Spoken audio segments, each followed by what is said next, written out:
Buenas tardes, ¿qué tal? ¿Cómo estáis? Muy bien. Bien, muy bien.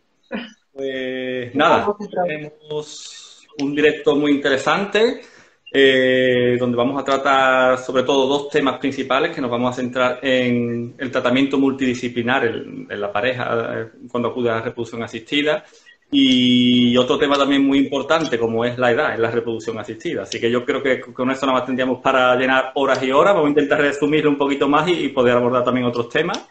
Por supuesto, también a todos aquellos que se conecten y nos estén viendo, si nos quieren enviar alguna pregunta, pues intentaremos contestársela en el directo. Si no, pues ya no nos da tiempo o no viene muy al tema, pues lo haremos por privado en cuanto podamos, ¿vale? Y nada, sin ningún problema. Bueno, pues hoy contamos con Victoria Verdú y con Raquel Pascual, ¿vale? Ambas trabajan en la clínica IVF Life en Madrid. Y bueno, Victoria, aparte es la directora médica del centro allí en Madrid, licenciada en Medicina y Cirugía, especialista en ginecología y obstetricia, con más de 26 años de dedicación al campo de la fertilidad y reproducción asistida. De ayer, ¿no? Prácticamente te sacaste la carrera ayer, como quien dice, ¿no? Cada vez que me acuerdo me siento muy mayor. Y además, bueno, pues casi nada, especialista en casos de baja reserva ovárica, fallos repetidos de implantación y abortos espontáneos. O sea, es algo que no se da prácticamente, ¿no? En los centros, ¿no? Y bueno, y Raquel Pascual, ya con más de 10 años de experiencia en reproducción asistida, donde empezó como enfermera, después ya pues también se metió por el campo de la psicología y ahora pues se dedica un poco más a la gerencia, pero bueno, ya con su experiencia ya también ahí cultivada, como quien dice, ¿no? Así que nada, si queréis saludar a todos aquellos que nos estén viendo, es el momento ahora, antes de pasar a la... Bueno, pues muy buenas tardes. Estamos aquí encantados de compartir un rato con vosotros y para cualquier duda o alguna inquietud que surja en relación a los tratamientos de reproducción asistida. Y bueno, pues el momento especial que vive una pareja cuando quiere tener un hijo. Y Raquel, que es psicóloga, os comentará más cosas. Bueno, para mí es un placer estar este ratito hoy aquí por la tarde. La verdad que estos eventos sí que nos gustan mucho porque yo creo que ponemos al acceso, ¿no?, de todas las personas, pues esa parte de información que se necesita cuando vas a meterte en un tratamiento de reproducción asistida y por lo menos a prepararte para lo que te viene si es que todavía no estás dentro, ¿no? Entonces, nada, pues aportaremos hoy nuestro granito de arena como podamos y un placer ayudar a todo el mundo que lo necesite. Seguro, seguro que todo aquello que se quede para escucharos va a sacar algo en claro y algo práctico. Bueno, pues siempre digo, tenemos un programa preparado que yo creo que es bastante interesante y yo creo que lo mejor es que empecemos ya y damos importancia a lo que realmente la tiene, ¿no? Que son las preguntas que pueden ayudar a los pacientes, ¿no? Bueno, y hablando de la multidisciplinaridad, ¿no? La reproducción asistida, esa palabra tan larga, tan rara, tan extraña, porque todos sabemos el papel que tiene el ginecólogo realmente, ¿no? Cuando vamos a una consulta, ¿no? Eh, pero aparte de lo que ya todos conocemos, ¿qué más puede ayudar el ginecólogo en un tratamiento de reproducción asistida?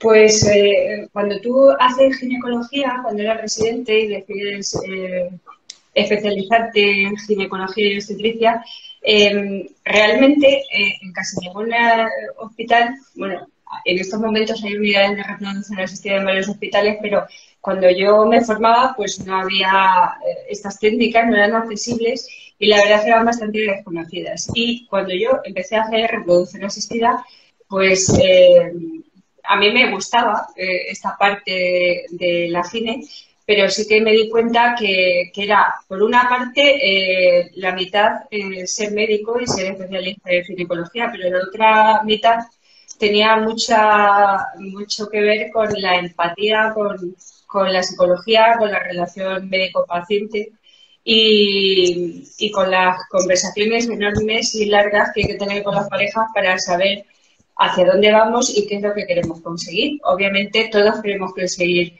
un niño sano en casa y que todo vaya estupendo. Pero sí que es verdad que las expectativas de cada pareja y en función de su caso, pues varían. Y a veces el pronóstico reproductivo que nos encontramos ahora en muchas parejas, pues es malo, es difícil porque accedemos a tener un hijo muy tarde, pues porque el tejido ovárico es nuestro gran caballo de batalla y a veces pues el hacer entender a esa pareja que sus posibilidades son limitadas y que nosotros no somos dioses, somos médicos y somos psicólogos y somos biólogos, pero no somos capaces de hacer muchas veces el milagro que todos esperan.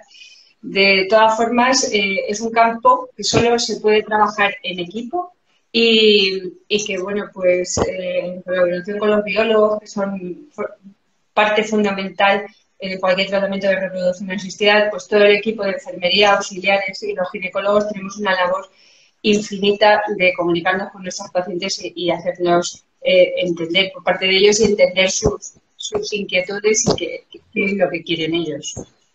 Totalmente. Es verdad que cuando los pacientes llegan a la clínica lo que se esperan es encontrar con un buen profesional que dé con su diagnóstico, con qué le pasa y darle la solución para conseguir, pues lo que comentaba Victoria, ¿no? Un recién nacido vivo en casa lo antes posible. Pero es verdad que es un camino largo, es más una carrera bueno, pues te lo tienes que tomar con mucha calma porque muchas veces te encuentras muchas piedras por el camino, muchos obstáculos y a veces a priori cuando te metes en esto ni siquiera te los planteas. Entonces, antes de meterte en un proceso como este, sí que es importante tener una visión de futuro a medio corto plazo y estar un poco precavido y prevenido de las cosas que nos puedan venir, ¿no? Porque vamos a intentar que todo salga bien, pero también tenemos que estar preparados si la cosa sale mal.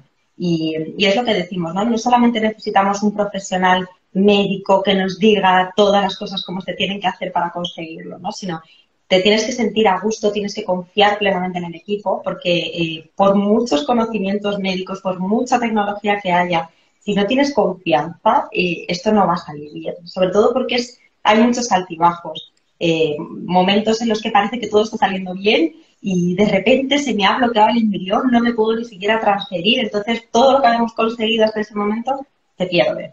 Y bueno, ya digo que psicológicamente hablando es bastante difícil y se necesita el apoyo de todo el mundo. No solamente necesitas un médico que te entienda, al que le cuentes el reporte y te sepa contestar científicamente y te dé la solución y la medicación que necesitas y la pauta y todo, ¿no? También es el equipo que te acoja bien, es alguien que te vaya acompañando de la mano, que te reciban en recepción con una sonrisa, que los biólogos te sepan también explicar la parte de laboratorio de alguna forma que lo entiendas mejor y que se vea un poco conexión entre todos para conseguir hacerte las cosas más fáciles, ¿no? Y es un poco lo que buscamos también desde IVF, ¿no? Lo que queremos es hacer un equipo multidisciplinar que realmente se ponga al servicio de los pacientes para darles no solo lo mejor y lo más puntero en tecnología y médicamente hablando, sino también a nivel de trato humano, ese acompañamiento que se necesita desde el minuto cero hasta que al final se van embarazadas. Aquí la verdad que todos lo vivimos muy de cerca, ¿no? El día que hay beta positiva es fiesta y estamos todos celebrándolo, desde la recepcionista, la bióloga, todo el equipo lo celebra. Y de hecho en nuestro equipo, en nuestra clínica trabajamos en tándems, que lo llamamos nosotros, ¿no? Y realmente ese tándem hace referencia al conjunto del equipo que va a seguir al paciente. En el momento en el que entra el paciente por la puerta, va a tener a su persona de seguimiento, va a tener a su persona comercial, que es la que le va a dar la información administrativa, va a tener a su enfermera, a su biólogo, a su ginecólogo. Y bueno, es una forma que tenemos de intentar hacer llegar a todo el mundo este trato multidisciplinar que consideramos que es fundamental a la hora del trato con el paciente. Sí, claro, creo que eso es esencial, ¿no? Porque cuando una pareja acude a una clínica que ya de por sí va un poco retraída, con un poco de miedo, un poco sin saber qué se va a encontrar, también por desgracia hoy, ¿no? Un poco con el qué dirán. Al final yo creo que le da confianza, ¿no? Saber que durante todo el proceso pues va a tener sus ginecólogos y ginecólogas, su embriólogo, su enfermera, como has dicho, ¿no? Su equipo que la va a guiar durante todo el proceso y que la va a acompañar durante todo. Creo que eso al final es un aspecto positivo. Yo siempre digo a los pacientes que cuando me piden consejo de que no saben qué hacer, tienen que acudir a clínica, siempre digo lo mismo. Si tu disponibilidad, ¿no?, territorial te lo permite, aprovecha, vas a 2 o 3 clínicas, las que puedas ir, vas a la primera consulta y al final te quedas donde estés más a gusto. Que al final eso también es muy importante, ¿no? Estar en un sitio donde que te den lo que tú buscas. No todos los pacientes son iguales, no todos los profesionales son iguales, y no quiere decir que porque un paciente no esté a gusto contigo en la clínica, que tú seas un mal profesional, sino a lo mejor puedes buscar otro tipo de comportamiento en la consulta, o le gusta a lo mejor una consulta más seria, una consulta más... Cada uno al final pues es como... Yo creo que eso es importante, ¿no? Que cada uno visitar unas cuantas clínicas y me gusta aquí, pues aquí me quedo y apostar por ella, porque al final es lo que le va a dar la seguridad de que está en un sitio donde esté a gusto. ¿Vale? Sí, es lo que hablábamos antes, ¿no? Es la confianza. Tú tienes que sentir que el equipo que te ha acogido realmente es un equipo con el que te vas a fiar a ciegas, que no tienes que poner en dudas de si hay algo que he hecho mal o no, tal, y que te sepa también resolver las dudas que te vayan surgiendo, incluso antes que se te planteen, ¿no? Porque muchos pacientes nos dicen, pues mira, justo esa pregunta me estaba hablando, justo la acababas de comentar, ¿no? O cosas así que, bueno, que te hacen un poco anteponerte a la situación. Y sobre todo también a la realidad, porque hay pacientes que vienen con unas expectativas de éxito del tratamiento muy altas y hay que ponerlo sobre la mesa. Es una situación que nos gusta, Victoria ahora nos podrá contar más, pero es verdad que muchas veces vienen con la casi segura, con la certeza incluso de que lo van a conseguir en el primer intento, ¿no? Entonces hay que ser realistas, poner las cosas en su sitio y que la expectativa que se cree del tratamiento y de lo que vaya a hacer realmente se ajuste a la realidad, que no esté lejos. El problema yo creo que reside sobre todo en que tenemos muy poca información acerca de nuestra fertilidad. Yo creo que hay temas como pues, las posibilidades que tenemos de tener hijos las mujeres a determinadas edades, que las cosas a partir de los 35 años, pues la reserva ovárica va bajando, que se incrementa mucho la tasa de anomalías genéticas que portan nuestros óvulos. Y el problema que yo veo es que muchas veces vienen parejas y vienen mujeres, pues tanto para congelar óvulos como para realizar un tratamiento de reproducción asistida porque quieren tener un hijo. Y es la primera noticia que tienen de que sus expectativas con determinada edad y con determinada reserva ovárica son muy bajas. Entonces, cuando tú vas a cualquier especialista médico y tienes un problema de salud o un problema de salud, pues tú tienes un diagnóstico y a partir de ese diagnóstico, pues, habitualmente el médico pues, y el paciente pues intentas expresar de la mejor manera posible para que tu paciente entienda su patología o su problema e intentar buscar las soluciones mejores. Pero ¿qué ocurre? Que en reproducción asistida, cuando el pronóstico es malo, cuando tenemos pocos óvulos, cuando tenemos más de 40, 42 años y las posibilidades de que un óvulo con 42, 43 años, pues sabemos que en un 95% de los casos va a estar genéticamente alterado. Entonces, toda esta información que transmitimos en la consulta, pues a veces nos cuesta digerirla a las personas porque realmente no son buenas noticias. Entonces, yo creo que si tuviéramos más información desde jóvenes, desde la escuela, yo ahora tengo que tener cuidado a la hora de no tener niños porque tengo 20, 25 años, estoy haciendo la carrera y no quiero tener niños, pero tengo que saber que si quiero tener niños por encima de los 35 o 40 años, pues tendré que buscar determinadas soluciones. Y toda esta información, pues desafortunadamente, debería de venir, igual que, no te digo yo que con 7 o 8 años estemos estudiándonos esto, pero la reproducción humana pues debería de estudiarse en el colegio y deberíamos de no pegarnos estas sorpresas tan enormes que se encuentran las parejas y que hacen que los tratamientos se conviertan en muy difíciles de llevar para ellos. Porque yo lo que veo es que esta parte de la medicina, cuando conseguimos el embarazo, pues es maravilloso, estamos en el cielo, pero muchas veces no lo conseguimos porque el embrión no está bien, porque lo analizamos y genéticamente no está sano y no lo podemos poner. y produce una gran amargura y muchísima frustración en las parejas. Y entonces, estamos siempre entre el cielo y el infierno. Sí, sobre todo porque muchas veces caes en el ángulo ciego, ¿no?, de la fertilidad, que aparentemente está todo bien, no tienes ningún problema, bueno, la edad sí que puede ser el factor determinante, pero incluso a veces con pacientes más jóvenes que no sabes o no te encuentras el motivo por el que puedas tener un fallo varicocecoz o bueno, cualquier otra patología que te impida conseguir embarazo. Hay mujeres incluso que no tienen baja reserva ovárica que no conseguimos dar con la tecla de que se queden embarazadas, ¿no? Y esto es más frustrante porque aparentemente están bien, no tienen ningún problema. Y esto lo vemos mucho en el diagnóstico con los pacientes. Cuando se hacen las analíticas, por un lado tienes al que te dice, ay, ojalá que salga todo perfecto, que no tenga nada y sea fácil. Pero luego, cuando van pasando los meses, al revés, lo que buscas es encontrar que haya una causa que explique por qué no te consigues quedar embarazada, que así nos dé la posibilidad de encontrar una solución a lo que te está ocurriendo, ¿no? Es difícil por esto que hablamos. No tenemos a día de hoy respuestas para todo. Es verdad que es una ciencia que yo creo que ha evolucionado muy rápido y que tenemos tecnología muy buena para hacer esos milagros que se hacen hoy en día, pero que aún nos queda y sigue habiendo obstáculos importantes que no se superan tan fácilmente. Sí.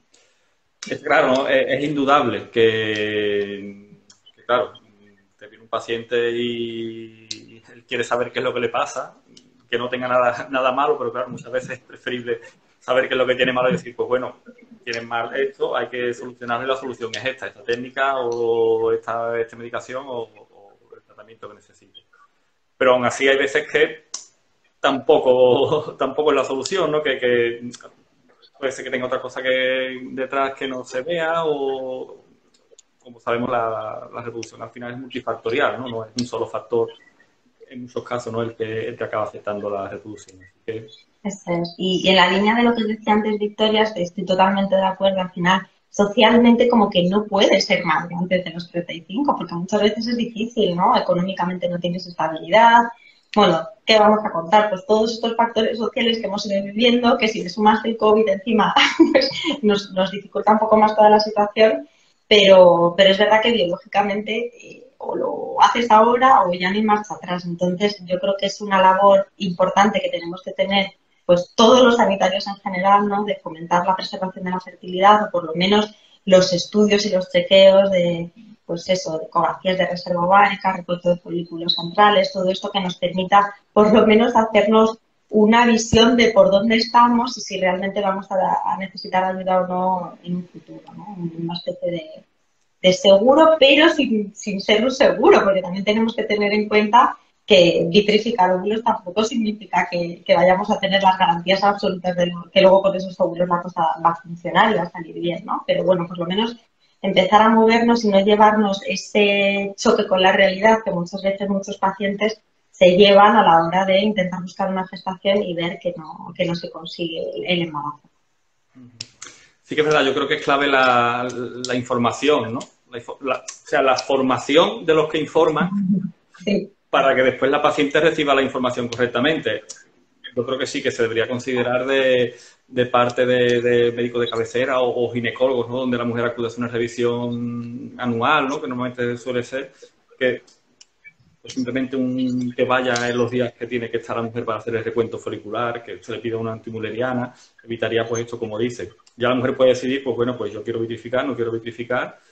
Como dicen, no es una garantía de éxito, sino simplemente es pues un comodín que tenemos ahí bajo el brazo y eso que es importante, ¿no?, que la paciente sepa que se puede enfrentar más adelante. Con esto que quiero decir, porque sí que también he visto un poco movimiento en redes, como que los especialistas en reproducción le dicen a la mujer cuándo tiene que ser madre, ni mucho menos, o sea, la mujer tiene que ser madre. Sí, pero hay una presión enorme. La verdad es que sobre todo sobre la mujer, con respecto al tema de ser madre. Tengo una paciente que está dudando si congelar óvulos y me decía, mira, Victoria, es que tengo una presión enorme.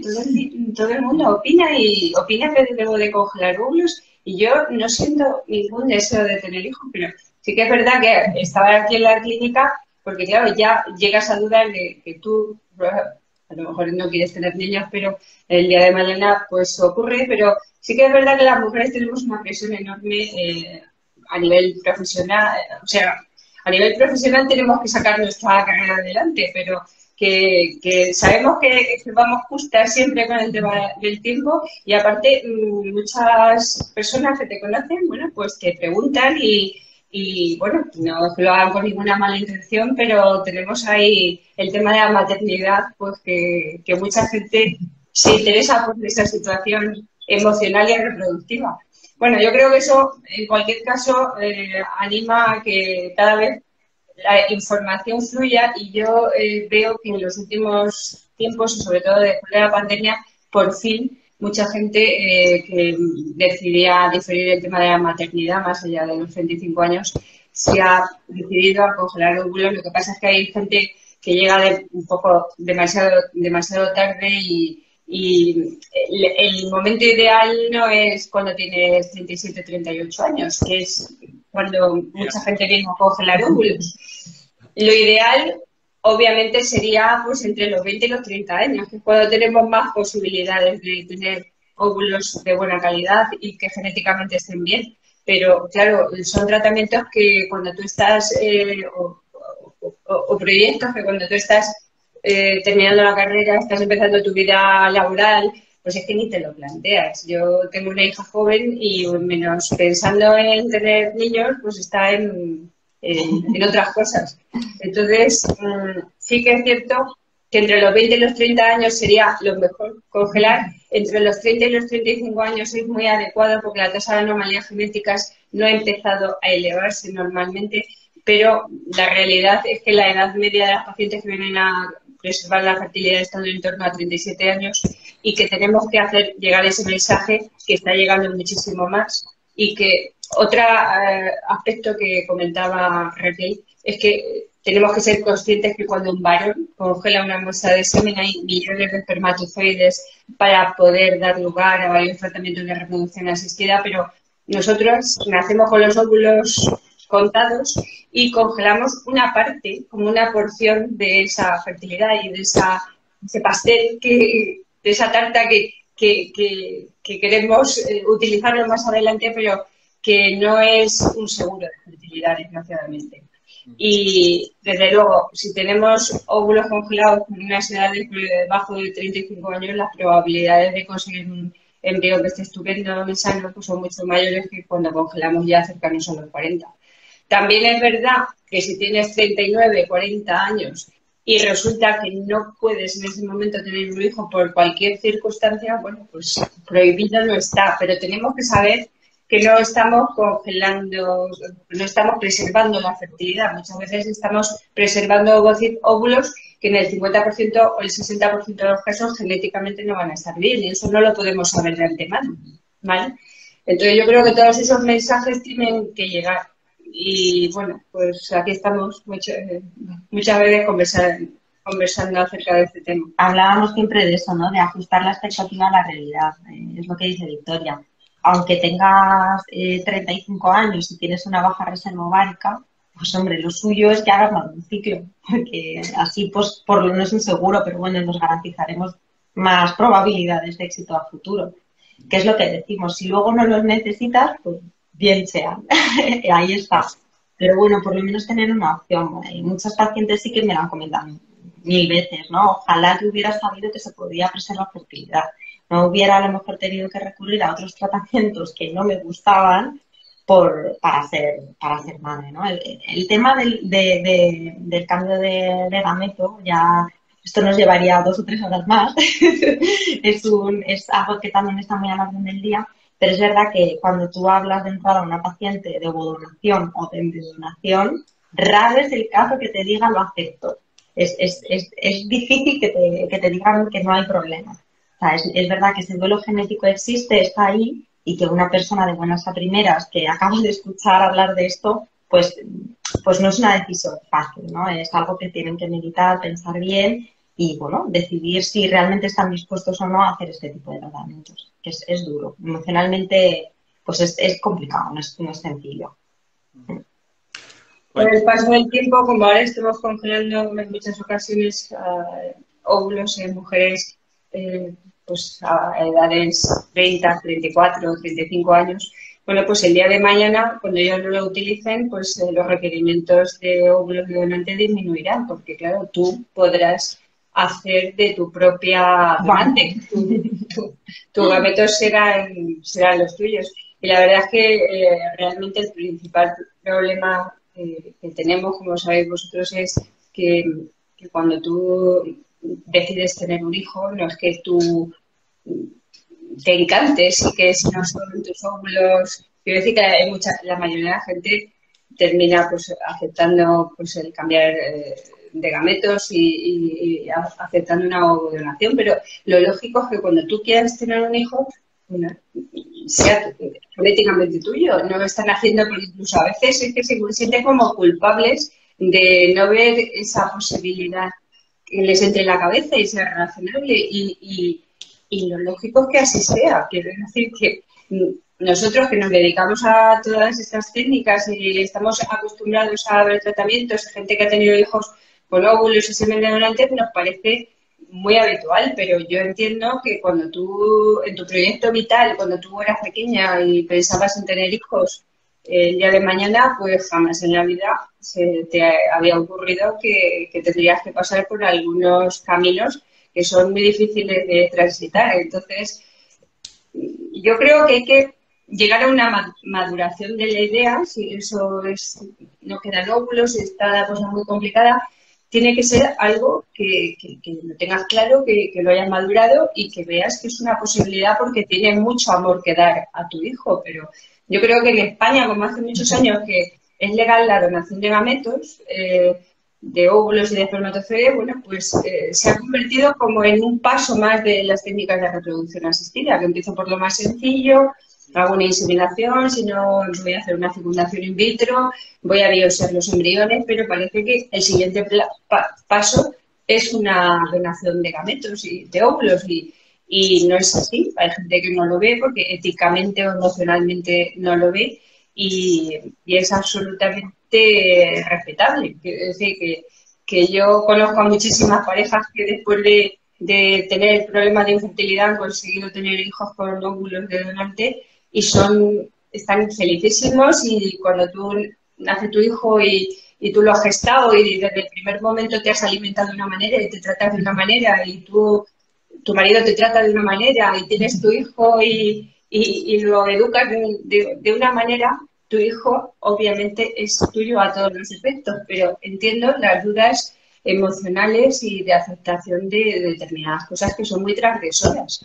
Hace unos años, cuando a mí mi madre me tuvo, es que esto no existía y claro, por ejemplo, a nuestras madres o las abuelas y a las personas mayores pues les parece una locura, ¿no?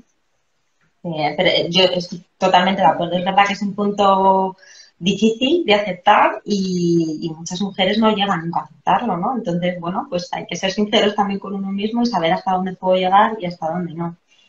Poner escala de valores y ver si realmente te compensa más ese deseo de maternidad por el que quieres luchar, cueste lo que cueste, o si no es tu caso y bueno, pues hay otras cosas en la vida, tampoco es todo cuestión de maternidad, hay muchas veces que los tratamientos acaban por un no tratamiento, ¿no? El poner un punto de aparte y decidir, pues bueno, que no es mi momento o no es lo que quiero o no lo quiero pasando por aquí.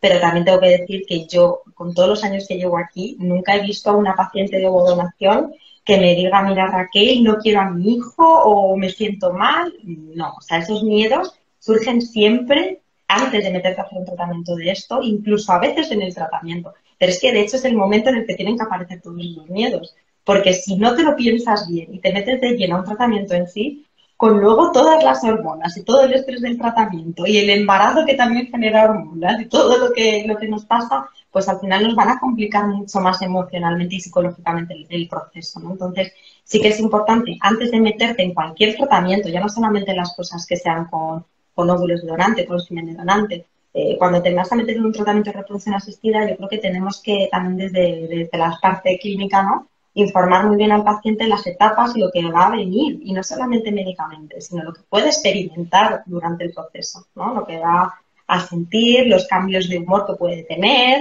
todas las cosas, pues, para que no se sientan como un bicho raro si les pasa. Al final los tratamientos de reproducción asistida se ha descrito en muchos sitios como montaña rusa, pero es que es verdad, las emociones van así. Hoy estás arriba y en el mismo día estás abajo y en cuestión de nada te cambia, vienes, te haces la ecografía y has visto un folículo más y sales súper contenta y luego haces la función y no salen ovocitos y pues otra vez para abajo. Entonces, bueno, es tener paciencia, constancia, ser conscientes de lo que podemos obtener y bueno, y sobre todo dar con alguien con quien te sientas cómodo a la hora de hacer el tratamiento. Porque es lo que comentabas tú antes, clínicas hay muchas, es verdad que hay mucha oferta, yo estoy segura que muchos tienen casi la tecnología extendida en todas sus sedes, pero es verdad que esa parte de componente humano, de sentirte acogido, acompañado en el proceso, el feeling que tengas con los profesionales que tengas ahí, es muy importante, ¿no? Porque al final puede ser un proceso corto, que eso sería un gran éxito, vienes, te haces el tratamiento, te embarazas y ya está, y listo.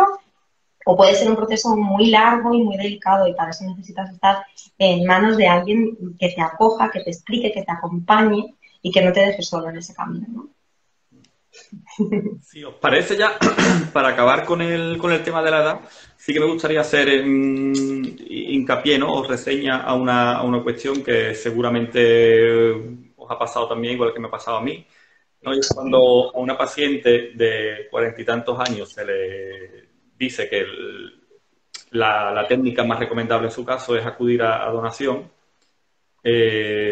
Muchas veces dicen, claro, la clínica lo que quiere es sacar dinero solo y en vez de hacerme la fecundación in vitro, que es más barata, me quieren hacer la donación, que es más cara.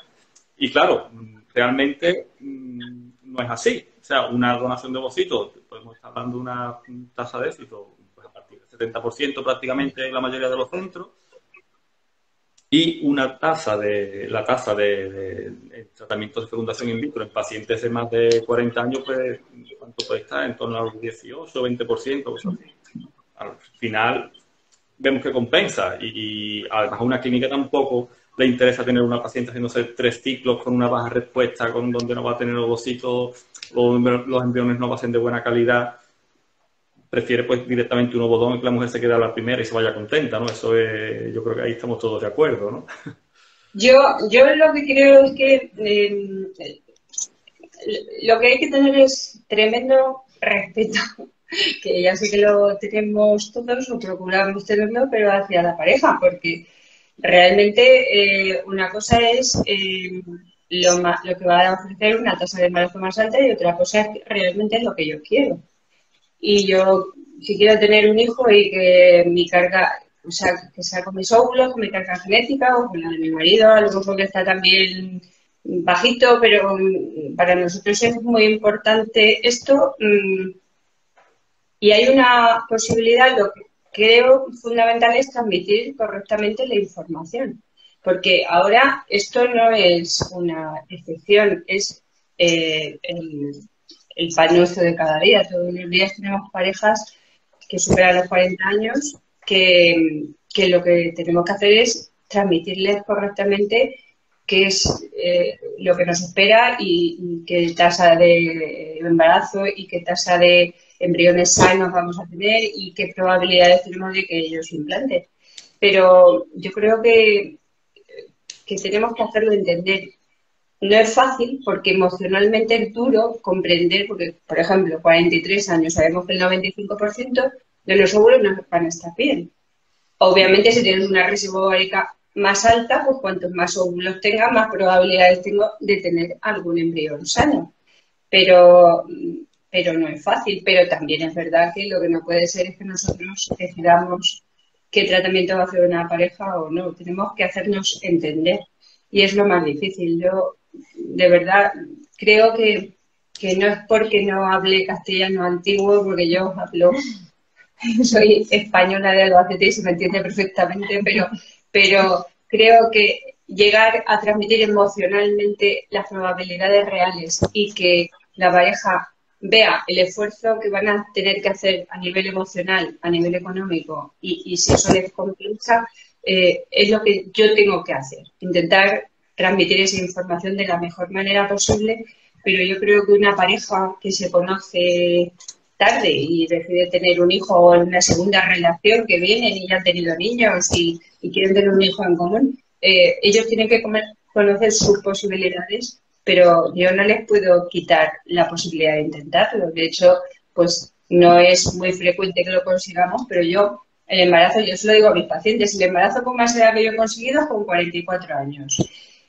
Y he hecho todo lo que he podido y hemos hecho varios tratamientos, hemos conseguido un embrión sano, pero no he conseguido muchos embarazos con 44 años, he conseguido algunos.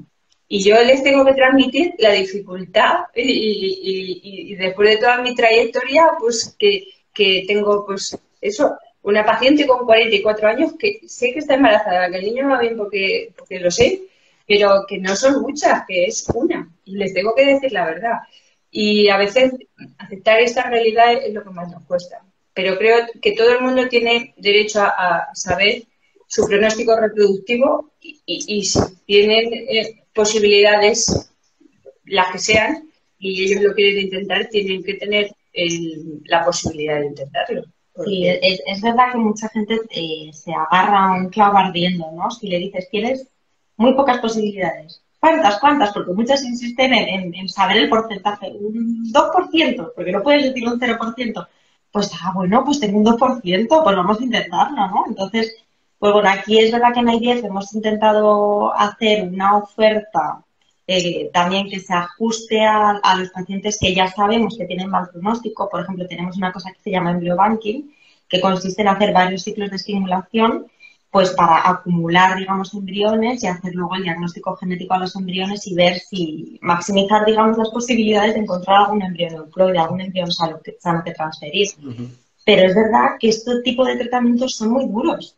O sea, tú puedes decir, vale, pues venga, económicamente me cuadra, porque esto también es un factor importante, puedo lanzarlo, pero por otro lado también tienes que ver pues la parte de sufrimiento que va a suponer para ti estimularte 3 veces, 4 veces las que consideres y esperar el diagnóstico de esos embriones, porque puede ser que después de hacer 3 ciclos o 4 ciclos de estimulación y tener 5 embriones, qué sé yo, por ponerte un número, puede ser que todos los embriones sean aneuploides, ¿no? Entonces, es algo a lo que te tienes que adelantar. Tú ya tienes que saber que esto puede ocurrir.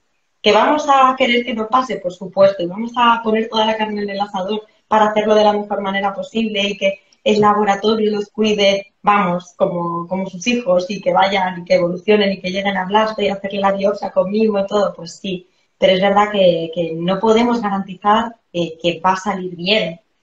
Si quieren intentarlo y están dispuestos a asumir los riesgos, perfecto, pero los pacientes cuando se meten en estas cosas tienen que saber que esto no es garantía de que se vaya a conseguir. Sí, indispensable darle toda la información. Mira, en los propios óvulos tenemos este porcentaje, con una donación tenemos esto, y que eso, que el paciente decida. Pero claro, que no se sienta engañado porque quizás lo más recomendable en un momento dado sea una técnica u otra, sino simplemente recomendado en torno en cuanto a resultados, ¿no? Claro, al final el médico le va a indicar lo que considera que es mejor, como si fuera para él mismo, ¿no? Claro. Pero bueno, al final es lo que dice Victoria, ¿no? Tampoco podemos coaccionar al paciente, tiene que ser él el que decida qué tratamiento está dispuesto a asumir, pese a los porcentajes y pese a los datos médicos que le vayamos dando. Perfecto, sí. Pues mira, vamos a aprovechar que tenemos a Victoria con nosotros, que como hemos dicho ya, pues especialista en casos complejos, ¿no? Y le queremos preguntar, pues, cuál es la metodología que aplican en estos casos complejos, ¿no? Pues de pacientes que ya se habrán hecho muchos tratamientos, que vienen de otras clínicas, o que simplemente pues no llevan mucho tiempo intentando y no lo consiguen. A ver que nos explique ella. Bueno, pues habitualmente cuando haces un tratamiento de reproducción asistida, pues ya de base tienes hechas una serie de pruebas que, bueno, pues que se adaptan en función de lo que te pasa, porque obviamente si vienes y tienes una baja reserva y eres muy joven, pues te van a pedir pruebas genéticas, cariotipo, mutación de X frágil, pero bueno, hago referencia pues, a una pareja de una edad media de 37, 38 años que haya hecho ya algún tratamiento y no haya conseguido el embarazo.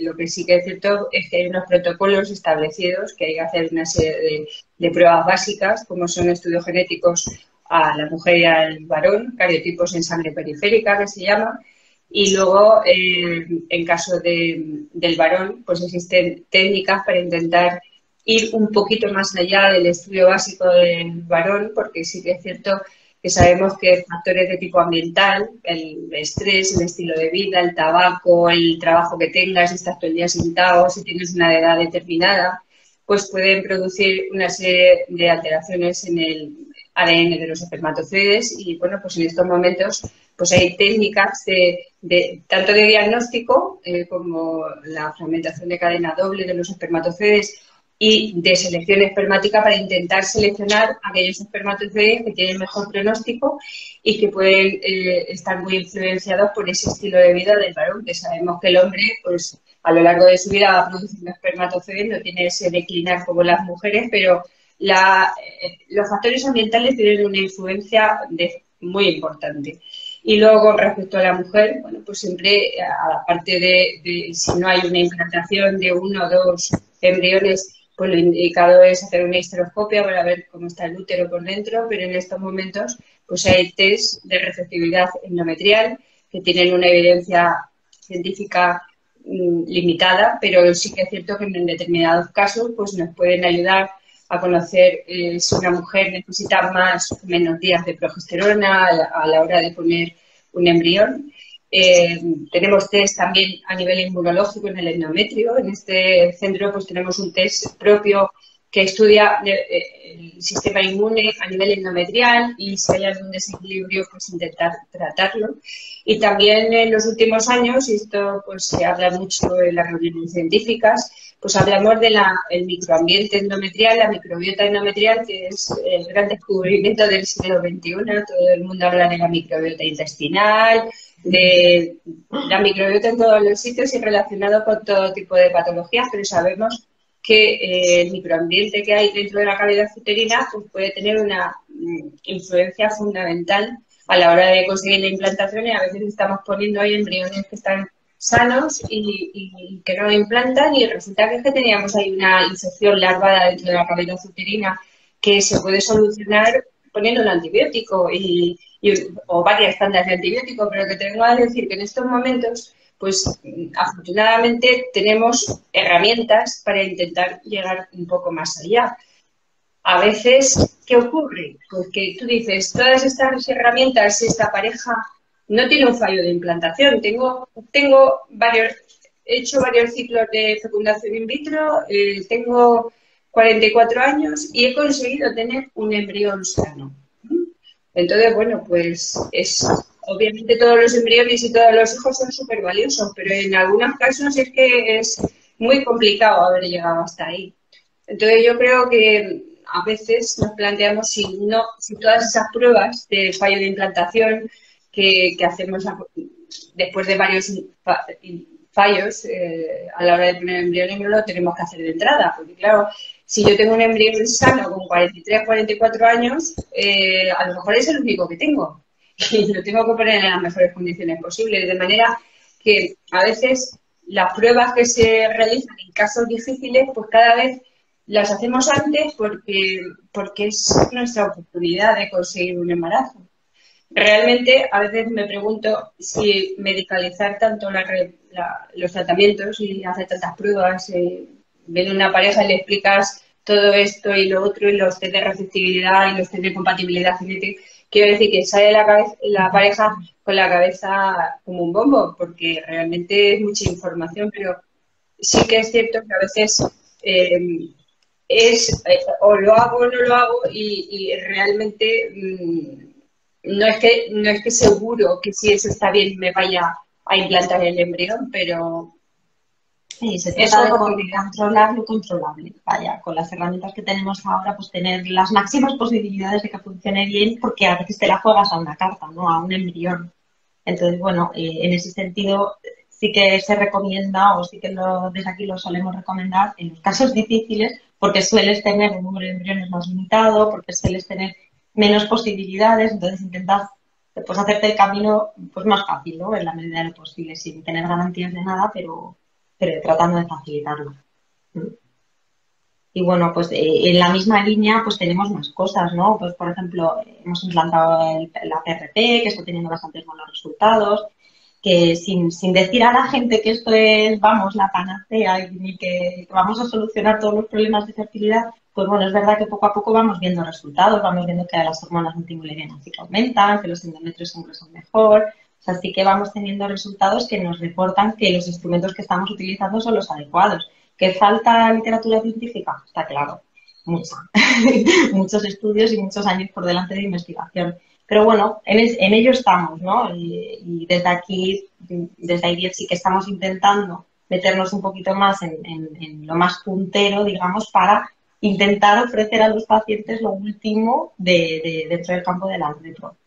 Bueno, es lo que decimos, no hay riesgo cero de que no tengas un problema con un niño que tenga alguna alteración genética o que hagas el diagnóstico genético, no hay opciones de asegurar nada, pero bueno, poco a poco vamos acercándonos más y vamos consiguiendo mejores resultados más rápido. Sí, es obvio, ¿no? Que está claro que hay que investigar cada vez más, pues cada vez se abren campos, ¿no? Que hace unos años ni nos pensábamos que la genética iba a tener tanta importancia, la inmunología, como ha dicho la doctora, el microbiota, claro, todo el mundo se imaginaba que el útero era algo estanco, cerrado, donde ahí no vivía nada y resulta que vive no sé cuántas diferentes bacterias, ¿no? Hay una chica aquí que nos está pidiendo si quieres hacer una pregunta, por supuesto, sin problema no la puedes hacer. Aprovecho para hacer la última pregunta que tenemos aquí planificada y vamos a contestar algunas que nos han dejado, preguntas y comentarios que nos han dejado, ¿vale? Y ya vamos cerrando. Así que una pregunta también que es muy importante, ¿no? Que es ¿en qué caso recomendarías a una paciente o pareja acudir a una clínica de fertilidad? Porque hay veces que ni los mismos pacientes saben cuándo ir, ¿no? O si dicen, no, llevo 3 años esperando, pero soy joven, tengo 37, todavía puedo esperar más, ¿no? Para que nos pueda aclarar un poco cuándo deben de acudir.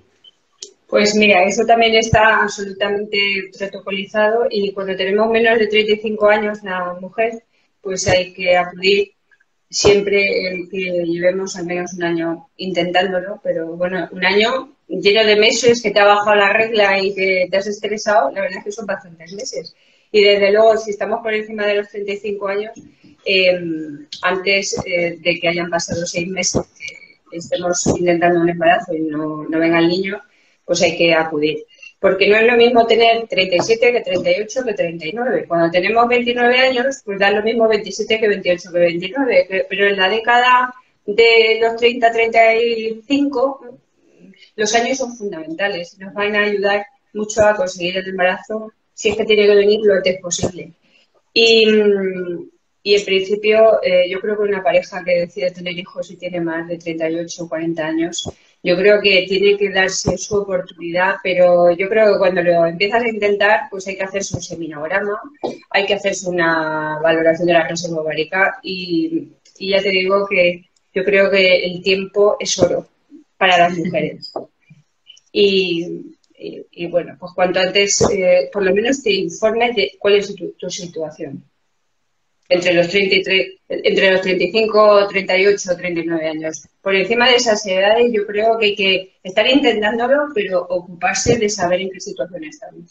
Sí, es lo que dice Victoria, pues un seminograma no viene mal hacerte una antimuleriana, una eco de reserva ovárica, pues bueno, un poco por ver y si luego se considera en esta primera consulta que realmente hay un problema o vamos a encontrar una dificultad, pues plantear a medio plazo, pues el intentar un tratamiento, lo que dice Victoria, unos meses de margen para ver si conseguimos en casa conseguir lo que buscábamos y si no, pues bueno, pues plantearlo ya mentalizado. Muchas veces la gente cuando tiene un esquema claro de lo que quiere y una proyección a futuro corto plazo, le es más fácil todo, le es más fácil asumir hacerse un tratamiento, estar más tranquilo, llevar las cosas más relajadas, que no cuando de golpe y porrazo, pues te metes sin pensar muy bien en qué te estás metiendo, sin saber a lo que te estás metiendo.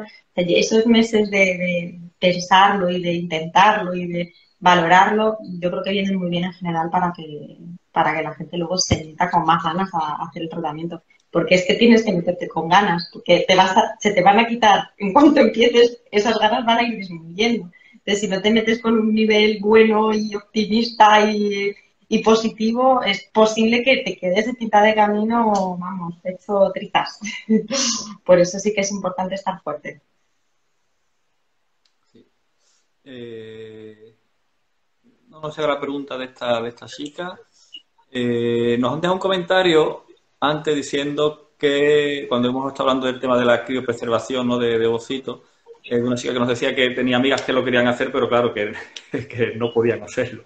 Claro, hay que tener en cuenta que son procedimientos costosos y, claro, la edad óptima para vitrificar, pues es una edad en la que o se está estudiando o apenas se tiene estabilidad y es complicado, la verdad es que sí. Bueno, es difícil, pero yo creo que nosotros y todos al final dan facilidades, ¿no? Entendemos que es una necesidad de la población y bueno, pues intentamos también adaptarnos a la gente. Entonces, todo es verlo. Habrá que hacerse los estudios pertinentes y si realmente hay que hacerlo, pues bueno, siempre se intentarán dar las facilidades que estén en nuestra mano para garantizarse mejores resultados. Y otra pregunta que nos ha llegado es sobre qué técnica es más eficaz, si la FIP o la ICSI. Esa es para ti, ¿eh? Sí. Hombre, yo recuerdo hace unos años que hacemos mucha FIP convencional. Para los que no sepan diferenciar, pues en la FIP hacemos la estimulación, sacamos los óvulos y si la calidad de la muestra de semen es aceptable, pues se ponían en unas placas los óvulos y los espermatozoides juntos y esperábamos a que al día siguiente surgiera el milagro y uno de los espermatozoides entrase en el ovocito y lo fertilizase. En estos momentos, bueno, pues que tenemos edades más avanzadas y que muchas veces tenemos que biopsiar embriones, no está indicado hacer fecundación in vitro porque los óvulos, para hacer una fecundación in vitro, pues hay que ponerlos en contacto con los espermatozoides y no se pueden quitar todas las células de alrededor y ahí quedan enganchados espermatozoides que nos pueden dar señales anómalas cuando hacemos diagnóstico genético preimplantacional. Pero en cualquier caso, cada vez se ha implantado más en las clínicas el microinyectar, porque cuando microinyectamos, pues eso, le quitamos las células de alrededor al óvulo, lo vemos aspecto morfológico, si está maduro, y bueno, pues en algún caso ocasional, pues hacemos FIP convencional, pero cuando al día siguiente ves que no ha habido fertilización, si quieres microinyectar, el pronóstico es malísimo. O sea, entonces hemos perdido una oportunidad de oro de por lo menos haber hecho todo lo posible para que ese óvulo tire para adelante. No sé qué opinas tú, Juanma, si estás de acuerdo con el tema. Claro, sí. Yo creo que, como dice, la microinyección llegó y fue toda una revolución y la seguridad que te da el tú meter el espermatozoide dentro del óvulo no es la misma que te da pues, una placa óvulos y espermatozoides. Y pues se tiende siempre a hacer la ICSI. Pero sí que es verdad que si el laboratorio funciona bien, tiene una buena tasa de llegada a blasto, las temperaturas, las concentraciones de gases controladas, buenos incubadores que nos permitan llegar a hacer un cultivo en condiciones. Si la muestra también lo permite, que es el punto clave, ¿no? El tener una muestra con un número de espermatozoides bueno, que también acompaña la edad de la paciente, porque claro, una mujer ya con más edad, la zona pelúcida es más dura, le cuesta el espermatozoide más entrar. Pero si las condiciones son adecuadas, la fecundación in vitro al final también, tradicional también te ofrece buenos resultados. Quizás es un poco más natural, ¿vale? Porque es la relación que se establece entre ovocito y espermatozoide el que hace que llegue uno al final que sea el que fecunde, porque al final una microinyección tú estás viendo, coges el que más te guste, inmovilizas la cola y es el que pincha. De otra forma llegas de forma natural donde ya ellos establecen su contacto y eso. Pero a mí a día de hoy me dicen tienes que hacer una punción y yo hago una ICSI. Lo tengo que tener muy, muy, muy, muy claro o a lo mejor que tenga muchos ovocitos y decir, pues bueno, mira, voy a dejar 7 para ICSI y 5 o 6 para FIP, a ver cómo va la cosa. Hacer una lista, claro. Te sirve también. Es verdad, yo creo que la tendencia... Sí, perdona. No, que se cortaba un poco. Creo que la tendencia en general es esa, ¿no? A hacer la IPSI porque, como dices, tú te quedas más tranquilo, que has puesto el citoplasma, ya lo tienes todo puesto y ya, jolín, pues seguramente funcione mejor. En pacientes puntuales, como dices tú, que ya ves que el ovocito pues está un poco así regulero, igual al intentar hacer la microinyección, pues ya te cargas el ovocito. O... Es la sensación un poco que siempre nos dicen los biólogos, ¿no? Que ellos, como los ven en primer plano, pues muchas veces nos lo dices. Pues aquí en términos generales es verdad que casi siempre hemos dicho IPSI y a veces la mixta, pues eso, cuando tienes un número considerable de ovocitos que te puedes permitir, ¿no? El que no te dé ese horror a perder los ovocitos por no hacer la IPSI. Pero bueno, dependerá de cada paciente, como dice la Victoria, ¿no? Al final, cada paciente es un mundo y yo creo que el truco es personalizarlo al máximo en función de cada uno, porque lo que te funciona a ti puede ser que no le funcione al otro. Si vienes de hacer un montón de ciclos y ya has hecho IPSI siempre y ha ido fatal, pues dices, jolín, pues vamos a probar con una CIP, a ver si acaso funciona. Entonces, bueno, pues dependerá de cada caso, habrá que particularizarlo. Yo sé que hay laboratorios, sobre todo de clínicas públicas, ¿vale? Donde quizás está más limitado el tiempo, el personal, los medios, ¿no? Pues, y han tenido que empezar a hacer fecundación in vitro y les ha ido bien, están contentos y de hecho pues cada vez están haciendo más FIT y un poco al contrario. Pero bueno, te digo, es cuestión de también eso, de sensaciones que tienes y de ver cómo funciona tu laboratorio. Mira, aquí nos han preguntado que su marido tiene una translocación equilibrada, si puede ser madre. Me habrán detectado un cariotipo que tiene una translocación. Sí, claro. Cuando hacemos un cariotipo, pues la verdad es que cuando vamos a empezar un tratamiento es muy habitual pedir un cariotipo y a veces nos encontramos la sorpresa de que puede haber una translocación. Se nos está cortando. Se ha cortado un poco. Que sí, podemos hacer una fecundación in vitro, extraer los óvulos, fertilizar y hacer lo que se llama un PGT-SR. Es un diagnóstico genético preimplantacional para detectar aquellos embriones que están sanos o equilibrados. Como su padre o como su madre. Y sí, es posible. Cuanto mejor pronóstico antes detectemos el problema en un cariotipo de uno de los dos alterado, pues más probabilidades tendremos de tener embriones y que haya embriones que estén sanos. Pero sí es posible, es una de las indicaciones fundamentales del diagnóstico genético preimplantacional, las alteraciones cromosómicas. Pues bueno, hasta aquí yo creo que hemos llegado. No tenemos más preguntitas. Así que nada, por mi parte encantado. Ha sido un placer estar con vosotros este ratito, donde yo creo que hemos aprendido bastante. Hemos aclarado cosas, sobre todo que es lo importante. Y nada, pues recordar que Ivy Life pues lo podéis encontrar en nuestra sesión de clínicas, una de nuestras clínicas colaboradoras, donde además podéis conseguir un descuento para los tratamientos. Y poco más, agradecer a todos los que nos hayan visto, que hayan participado. Y lo dicho, cualquier pregunta que tengan, cualquier sugerencia, nos la podéis ya enviar y intentamos contestarlo lo antes posible. Fenomenal. Bueno, pues muchas gracias por todo, ¿eh? Muchas gracias. Un abrazo. Adiós. Pues nada, hasta luego. El directo quedará, en unos minutos ya quedará subido a nuestras redes, ¿vale? Para que lo puedan ver. Quien quiera volver a verlo o haya podido ver en directo, pues que lo vea en diferido. Así que nada, muchas gracias y hasta otro día. Adiós. Hasta luego. Adiós. Luego.